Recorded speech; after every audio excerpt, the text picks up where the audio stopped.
चलिए तो आज हम स्टार्ट करते हैं। आज हम लोग पढ़ेंगे क्लास 9th का नेक्स्ट टॉपिक चैप्टर नंबर 2, जिसमें हम पढ़ेंगे सैचुरेटेड और अनसैचुरेटेड सॉल्यूशन। ठीक ना। तो सबसे पहले हम यह जानने की कोशिश करेंगे कि सैचुरेटेड क्या होता है। देखिए, जब भी हम सॉल्यूशन बनाते हैं तो सॉल्यूट को क्या करते हैं, सॉल्वेंट में हम डिजॉल्व करते हैं। And when you want to prepare the solution then you dissolve the solute in the solution. Okay. और दूसरी चीज़ की सॉल्यूशन हमारा फॉर्म होता है कब, जब हम सॉल्यूट को सॉल्वेंट में डिजॉल्व करते हैं। तो डिफरेंट अमाउंट ऑफ सॉल्यूट हम डिजॉल्व करते हैं डिफरेंट अमाउंट ऑफ सॉल्वेंट में। अगर मुझे शुगर सॉल्यूशन बनाना है तो कोई अगर शरबत को अगर मीठा पीता है तो उसमें थोड़ा सॉल्यूट यानी चीनी की मात्रा ज़्यादा डालेगा। अगर कोई थोड़ा हल्का मीठा पीता है तो उसमें चीनी की मात्रा थोड़ा कम डालेगा। तो ऐसा है कि सॉल्यूशन जो होता है हमारे डिफरेंट अमाउंट ऑफ सॉल्यूट के ऊपर भी बनाया जा सकता है। कम अमाउंट में सॉल्यूट डालेंगे, ठीक ना। दूसरी चीज़ कि पर्टिकुलर सॉल्यूशन जो है लेस अमाउंट ऑफ सॉल्यूट, ठीक ना। वेरेज कोई ऐसा सॉल्यूशन होता है जिसमें कम होता है सॉल्यूट की मात्रा, और कुछ ऐसा सॉल्यूशन होता है जिसमें सॉल्यूट की मात्रा ज़्यादा होता है। एग्जाम्पल हम कह सकते हैं कि साल्ट सॉल्यूशन जो होता है different concentration different amount of salt same quantity. अगर हम 1 कप पानी ले लेंगे और 1 कप पानी में अगर हम साल्ट के डिफरेंट कंसंट्रेशन के सॉल्यूशन बना सकते हैं। कम मात्रा में साल्ट डालेंगे तो उसके अंदर जो है उसका कंसंट्रेशन कम होगा, ज़्यादा मात्रा में साल्ट डालेंगे तो उसका कंसंट्रेशन ज़्यादा होगा, ठीक ना। या शुगर सॉल्यूशन है, अगर शुगर हम कम डालते हैं तो उसमें कंसंट्रेशन उसका कम होगा, शुगर हम ज़्यादा डालते हैं तो उसका कंसंट्रेशन ज़्यादा हो जाएगा। तो जो सॉल्यूशन होता है वो अमाउंट ऑफ सॉल्यूट के ऊपर डिपेंड करता है। जैसा अमाउंट ऑफ सॉल्यूट होता है उसी तरह उसका क्या बनता है, सॉल्यूशन बनता है। और इसी के आधार पर हम उसको सैचुरेटेड और अनसैचुरेटेड 2 भागों में क्लासिफाइड किया गया। तो सबसे पहले हम जानेंगे अनसैचुरेटेड सॉल्यूशन क्या होता है। तो पहले एक एग्जांपल से समझ लेते हैं हम लोग सैचुरेटेड क्या होता है और अनसैचुरेटेड, उसके बाद तब उसको हम डिफाइन करेंगे। जैसे सपोज दैट आप 1 कप वाटर ले लीजिए, take a cup half cup of water and dissolve some amount of sugar in it. You find that after some time sugar disappear. आप ये फाइंड करेंगे कुछ समय बाद कि शुगर क्या होगा, डिसअपियर होगा।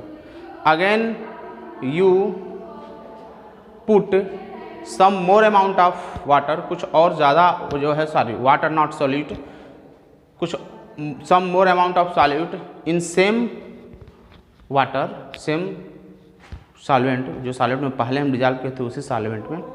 Again you find that solute are disappear, means that solute dissolve in the water.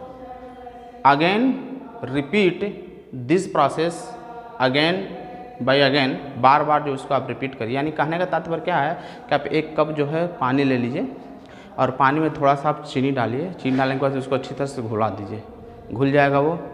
फिर आप क्या करेंगे, थोड़ा और चीनी डालेंगे, फिर उसको घुलाएंगे, वो भी घुल जाएगा। फिर थोड़ा और चीनी डालेंगे और घुलाएंगे, वो भी घुल जाएगा। थोड़ा और चीनी डालिए, फिर इसको घुमाएं। मतलब ये काम तब तक करते रहिए, तब तक करते जब तक वो घुलता जाए। एक ऐसी स्थिति आएगी कि अब आप उसमें शुगर डालेंगे तो फिर वो घुलेगा नहीं, जब तक उसको हम हीट नहीं करेंगे। हीट नहीं करना है, नॉर्मल टेम्परेचर, रूम टेम्परेचर की हम बात कर रहे हैं, ठीक ना। अब एक ऐसी स्थिति आएगी कि डिजॉल्व, ऐसा थोड़ा कि 1 कप पानी में चाहेंगे तो पूरा 100 क्विंटल हम चीनी डिजॉल्व कर सकते हैं। भाई उसकी तो लिमिट होगी कि 1 कप पानी है तो अगर हम कुछ अमाउंट ऑफ वाटर हम बताएंगे कि कितने लीटर में कितना जो सॉल्यूट जरूरत होगा, जरूरत पड़ता है हमें, तो कुछ अमाउंट ऑफ शुगर 1 कप में डिजॉल्व कर सकते, वो भी इसकी लिमिट होगी, ठीक ना। अगर पानी ज़्यादा लेंगे तो थोड़ा ज़्यादा लगेगा, और ज़्यादा लेंगे तो और ज़्यादा, लेकिन सबकी अपनी लिमिट होती है, ठीक ना। 1 कप तो मैंने एक एग्जांपल में ले लिया। तो जब तक उसमें सॉल्यूशन डिजॉल्व, जब तक सॉल्यूट उसमें डिजॉल्व होता रहेगा, ठीक ना, तब तक हम उसको बोलते हैं अनसैचुरेटेड। और एक ऐसा स्थिति आएगा कि अगर उसमें और हम शुगर डालते हैं तो कितना ही उसको डिजॉल्व करें वो घुलवे नहीं करेगा, उसी तरह पेंडी में पड़ा रहेगा। तो जब वो घुलेगा नहीं, कितना ही डिजॉल्व करें, कितना ही घंटा डिजॉल्व करें, कई घंटा लग जाएगा डिजॉल्व करने में, वो नहीं घुलेगा। तो उसके बाद क्या करेंगे, उसको फ़िल्टर कर लेंगे, और फिल्टर करने के बाद चीनी हमारा फिल्टर पेपर वो बच जाएगा और वाटर नीचे चला आएगा। ऐसे जो सॉल्यूशन होता है उसको सैचुरेटेड सॉल्यूशन कहते हैं। यानी वो सॉल्यूशन जिसमें मोर सॉल्यूट डिजॉल्व नहीं हो सकता है, और वो सॉल्यूशन जिसमें मोर सॉल्यूट डिजॉल्व हो सकता है। 2 भागों में हम डिफाइन, जिसमें ज़्यादा हो सकता है सॉल्यूट, अधिक से अधिक डिजॉल्व होगा, उसको हम अनसैचुरेटेड बोलेंगे। और जब सॉल्यूट डिजॉल्व होना बंद हो जाएगा, नहीं डिजॉल्व होगा, तो उसको बोलते हैं सैचुरेटेड सॉल्यूशन। ओके। तो आइए हम लिखते हैं the solution in which more amount of solute can be dissolve. क्या लिख सकते हैं, सैचुरेटेड सॉल्यूशन में saturated solution, a solution in which no more quantity of solute dissolve in solvent, no more quantity of solute dissolve in solvent is called saturated solution.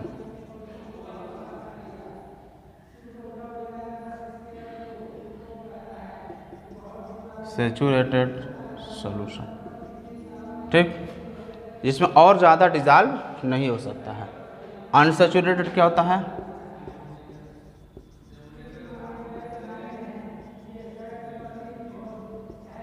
Unsaturated solution, a solution in which more quantity of solute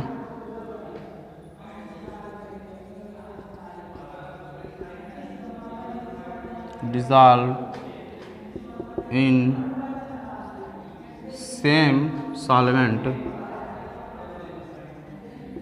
is called unsaturated solution.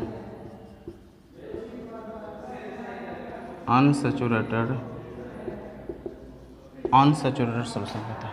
और वो solution जिसमें और ज़्यादा solute अगर मेरा dissolve हो सकता है उसको बोलते हैं अनसैचुरेटेड सोल्यूशन। जैसे एग्जांपल में बात करते हैं कि यदि आप 100 ग्राम वाटर ले लेंगे तो पोटेशियम नाइट्रेट होता है, मान लीजिए हमने ले लिया 100 ग्राम ऑफ वाटर, इस बीकर में हमने 100 ग्राम वाटर ले लेंगे, ठीक, पानी कितना है 100 ग्राम, और यहाँ पर जो पोटेशियम नाइट्रेट है, क्या है? पोटेशियम नाइट्रेट, पोटेशियम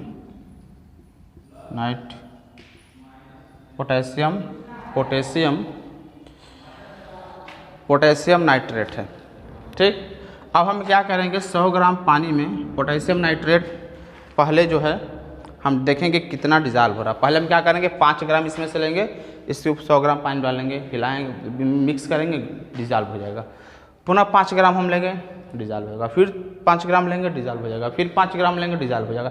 ऐसे करते करते आप देखेंगे कि सब मिलाकर जब आप 32 ग्राम ले लेंगे, 32 ग्राम इसमें डाल देंगे, तो अब उसके बाद जो है अब अधिक इसमें डालेंगे तो डिजॉल्व नहीं होगा। मतलब इस 100 ग्राम पानी में मैक्सिमम जो है 32 ग्राम ऑफ पोटेशियम नाइट्रेट हमारा डिजॉल्व हो सकता है। वो भी टेम्परेचर इसका फिक्स होता है 20 डिग्री सेल्सियस टेम्परेचर पर, ठीक ना, 20 डिग्री सेल्सियस। अगर हम टेम्परेचर इंक्रीज करेंगे ना तो इसी वाटर में जो है फिर अधिक मात्रा में डिजॉल्व। आप देखते हैं कि जो स्वीट बनाने वाले होते हैं वो क्या करते हैं, शुगर को जो है पानी में डिजॉल्व करेंगे, फिर इसको गर्म कर देंगे, फिर उसमें डिजॉल्व करेंगे, फिर गर्म करेंगे, फिर उसमें डिजॉल्व करेंगे, फिर गर्म करने से क्या होता है कि more amount of solute dissolve होता है वाटर में या किसी सॉल्वेंट में, ठीक ना।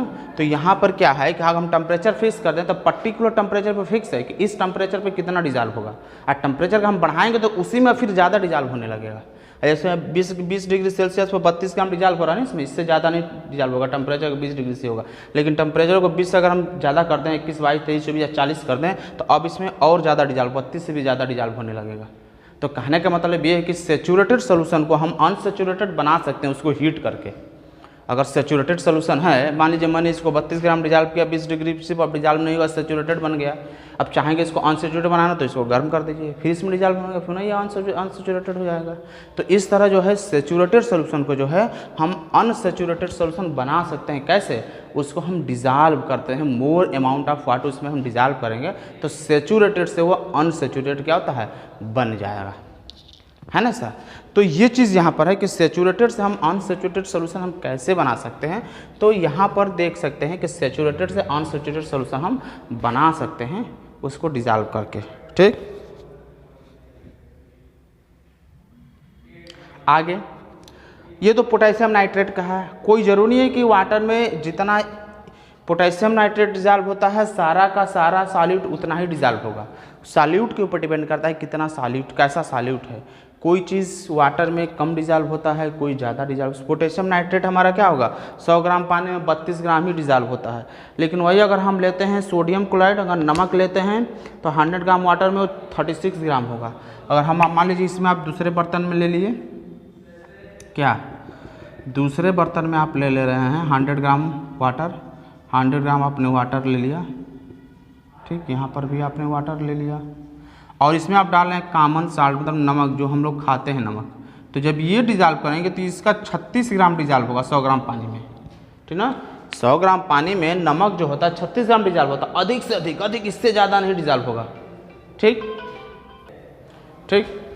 तो उसी 100 ग्राम वाटर में नमक जो है 36 ग्राम डिजॉल्व हो रहा है, और उसी 100 ग्राम वाटर में पोटेशियम पोटेशियम नाइट्रेट 32 ग्राम डिजॉल्व होता है। ऐसा नहीं कि हर एक चीज़ एक ही बराबर डिजॉल्व होता है, नमक भी उतना ही होगा, शुगर भी उतना ही होगा, पोटेशियम नाइट्रेट भी उतना, ऐसा कोई चीज़ नहीं है। जैसा सॉल्यूट होता है उसके अनुसार उसमें किसी उतना ही वाटर में कोई सॉल्यूट ज़्यादा डिजॉल्व होता है और उतना ही वाटर में कोई सॉल्यूट कम डिजॉल्व होता है। वो सॉल्यूट्स के ऊपर डिपेंड करता है। हाँ, इसका भी टेम्परेचर हम 20 ग्राम रखेंगे, 20 ग्राम पर ही सब कैलकुलेशन किया जाएगा।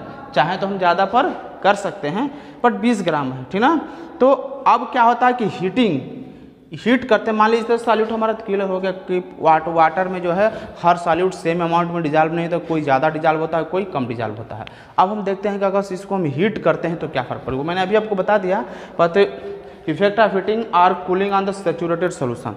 सेचुरेटेड सोल्यूशन को हीट करते हैं, कूल करते हैं तो क्या होगा। मान लीजिए मैंने एक बार नमक का सेचुरेटेड सोल्यूशन बनाया, थोड़ा सा पानी लिया, उसमें नमक डाला, डिजॉल्व हो गया, फिर डाला, फिर डिजॉल्व हो गया, फिर थोड़ा नमक डाला, फिर डिजॉल्व हो गया, फिर नमक डाला, फिर डिजॉल्व। ऐसे करते करते तब तक डिजॉल्व करेंगे जब तक कि और उसमें ज़्यादा डिजॉल्व ना हो, और जब ज़्यादा डिजॉल्व नहीं होगा उसके बाद उसको फिल्टर कर लेंगे, फिल्टर करने के बाद जो सोल्यूशन मुझे मिलेगा उसको सेचुरेटेड करेंगे। अब उसमें हम कितना ही नमक डालेंगे डिजॉल्व नहीं होगा। लेकिन जब आप उसको हीट कर देंगे, एक बार उसी को थोड़ा सा गर्म कर देंगे, तो गर्म करके अब उसी में पुनः नमक डिजॉल्व होने लगेगा। तो इसका मतलब ये है कि गर्म करने पर जो है जो सॉल्युबिलिटी होती है वो क्या होता है, इंक्रीज़ कर जाता है। पहले मैंने देखा कि डिजॉल्व करते करते करते करते अब उसमें ज़्यादा डिजॉल्व नहीं हो रहा है, लेकिन अब हम देख रहे हैं कि गर्म कर रहे हैं तो गर्म करके जिसमें पहले डिजॉल्व नहीं होता उसी में फिर दोबारा डिजॉल्व होने लगा नमक। तो इसका मतलब साफ है कि गर्म करने पर उसकी सॉल्युबिलिटी क्या होती है, बढ़ जाती है, ठीक। और जब हम उसे ठंडा करते हैं तो जो अधिक मात्रा में डिजॉल्व रहता है वो उसके परत के ऊपर जो है जमा हो जाता है लेयर ग्रुप में, सोल्यूशन से बाहर क्रिस्टल के फॉर्म में सोल्यूशन से क्या होता है, बाहर चला आता है। तो ये बात भी ध्यान रखिएगा, अगर हम गर्म करके कोई चीज़ को वाटर में डिजॉल्व किए रहते हैं, जब उसको ठंडा करते हैं तो वो उसके ऊपर जो है परत के रूप में क्या होता है, जमा होता है, वो सोल्यूशन से बाहर आ जाता है, ठीक ना। तो ये रहा effect of the saturated solution पर। अगर हम गर्म करते हैं तो सेचुरेटेड सोल्यूशन पर क्या हमारा इफेक्ट पड़ता है, ठीक ना। तो इस तरह देखते हैं कि हम सेचुरेटेड सोल्यूशन हम कैसे बनाते हैं, ये आपने देखा कि अनसेचुरेटेड से सेचुरेटेड हम कैसे बनाते हैं। अगर सेचुरेटेड सोल्यूशन मुझे बनाना होता है तो हम फिक्स टेम्परेचर पर वाटर लेते हैं और उसमें जो है जो भी हम शुगर का बनाना हो, साल्ट का बनाना हो, या फिर आपका जिसका भी बना पोटेशियम नाइट्रेट का बनाना हो, तो हम क्या करते हैं कि उसमें वो जो है सॉल्यूट डिजॉल्व करते जाते हैं, डिजॉल्व करते हैं, जब तब तक डिजॉल्व करते हैं जब तक उसमें और ज़्यादा डिजॉल्व न होगा। जैसे ही और ज़्यादा डिजॉल्व नहीं होगा उसको हम फिल्टर कर लेते हैं। फिल्टर करने के बाद जो सोल्यूशन हमें फिल्ट्रेट के रूप में मिलता है उसको बोलते हैं सेचुरेटेड सोल्यूशन। तो इस तरह जो है हम सेचुरेटेड सोल्यूशन जो है बना सकते हैं, कोई भी किसी भी चीज़ का सेचुरेटेड सोल्यूशन बना सकते हैं। तो यहाँ सेचुरेटेड सोल्यूशन मैंने लिख भी लिया है, लिख भी दिया कि वो सेचुरेटेड सोल्यूशन वो the which no more quantity of solute dissolve in solvent, जिसमें कि और ज़्यादा सॉल्यूट जो है सॉल्वेंट में डिजॉल्व नहीं होता है, उसको हम बोलते हैं सेचुरेटेड सोल्यूशन। और जिसमें और मात्रा में सॉल्यूट आपका डिजॉल्व हो जाता है उसको हम बोलते हैं अनसेचुरेटेड सोल्यूशन। ओके, चलिए तो फिर हम नेक्स्ट टॉपिक पढ़ते हैं, physical and the chemical change, ठीक ना। फिजिकल चेंज क्या होता है, वो चेंज जिसमें नो न्यू फिजिकल चेंज जिसमें नो न्यू सबस्टांसेस फॉर्म, जिसमें कोई नया सबस्टांस हमारा नहीं बनता है, उसको हम बोलते हैं physical change. And chemical change are दो change in which new substances form, वो चेंज जिसमें नया सबस्टांस बनता है उसको हम बोलते हैं केमिकल चेंज, ठीक ना। तो आइए हम स्टार्ट करते हैं फिजिकल चेंज या केमिकल चेंज। जैसे सपोज एग्जाम्पल में ही बता सकते हैं फिजिकल चेंज और केमिकल चेंज क्या होता है। मतलब जैसे आप क्या होता है, जैसे मान लिया आपने ग्लास लिया है, ग्लास को आप ज़मीन पटक दे रहे हैं, क्या हो रहा है, टूट जा रहा है। तो टूटने के बाद क्या होगा, ग्लास तो ग्लास ही रहेगा, टूटेगा तो ग्लास लोहा तो बन नहीं जाएगा। मैंने शीशा को ग्लास लिया पटक दिया तो क्या टूटेगा तो ग्लास ही नहीं होगा, छोटा छोटा टुकड़ा हो जाएगा। क्या पटकने से वो लोहा थोड़ा बन जाएगा और सोना थोड़ा बन जाएगा, मतलब वो नया सब्सटेंस नहीं वही होगा, ठीक ना। उसको हम बोलते हैं क्या, फिजिकल चेंजेस, ठीक ना। जैसे हम बात करते हैं फ्रीजिंग ऑफ वाटर, वाटर का क्या फिजिकल एंड केमिकल चेंज, आप हेडिंग डाल लीजिए physical change and chemical change, physical change and chemical. इसमें no new substances form, no new substance is formed, इसमें होगा new substance is form, new substance is formed. इसमें कोई नया substance नहीं बनता इसमें। जैसे फ्रीजिंग ऑफ वाटर, वाटर क्या होता है, फ्रीज करता है तो आइस बनता है, तो वो तो वाटर ही होता है ना। और फिर मेल्ट करेगा तो भी क्या हो जाएगा आपका, वाटर ही होगा। वेपर में जाएगा तो भी वाटर ही होगा। तो यहाँ पर जो फ्रीजिंग ऑफ वाटर होता है वो क्या है, फिजिकल चेंज है। बॉइलिंग ऑफ वाटर, वाटर को बॉयल करते हैं तो वेपर बनेगा, वो भी तो वाटर ही है, तो वो भी आपका फिजिकल चेंज ही हो जाता है। मेल्टिंग ऑफ वाटर कह सकते हैं, ठीक ना। Making of solution, glowing of electric bulb, breaking of glass tumbler, electric bulb को हम जलाते हैं तो भी क्या हमारा फिजिकल चेंज है, ठीक। तो इस तरह हमारा ब्रेकिंग ऑफ ग्लास, मैंने बताया ग्लास टूटता है तो शीशे का ही रहता है, तो ये जो चेंजिंग होता है उसको हम बोलते हैं फिजिकल चेंज, ठीक। जब इलेक्ट्रिक बल्ब को स्विच ऑन करते हैं तो इलेक्ट्रिक करंट पास करता है, फिलामेंट जलने लगता है। फिलामेंट में क्या होता है, फिलामेंट जो है बल्ब के फिलामेंट से क्या होता है, व्हाइट लाइट जो है रेड हॉट ग्लो के जलता है। जब स्विच को हम ऑफ करते हैं तो फिलामेंट क्या होता है, करंट नहीं देता है तो नॉर्मल कंडीशन में आ जाता है, ठीक ना। स्विच ऑन करते हैं तो जलता है, स्विच ऑफ करते हैं बंद होता है, पुनः ऑन करेंगे जलेगा, पुनः ऑफ कर देंगे तो नॉर्मल कंडीशन में जाता है। तो ऐसे चेंजेस को जिसको हम पुनः रिवर्सिबल कह सकते हैं, जो रिवर्सिबल होता है जिसको हम उस स्थिति में ला सकते हैं, वो हमारा क्या होता है, फिजिकल चेंज के कैटेगरी में आता है, ठीक। जैसे आपका मेल्टिंग ऑफ बटर हो गया, फिर मेल्टिंग ऑफ ग्लास हो गया, ठीक ना।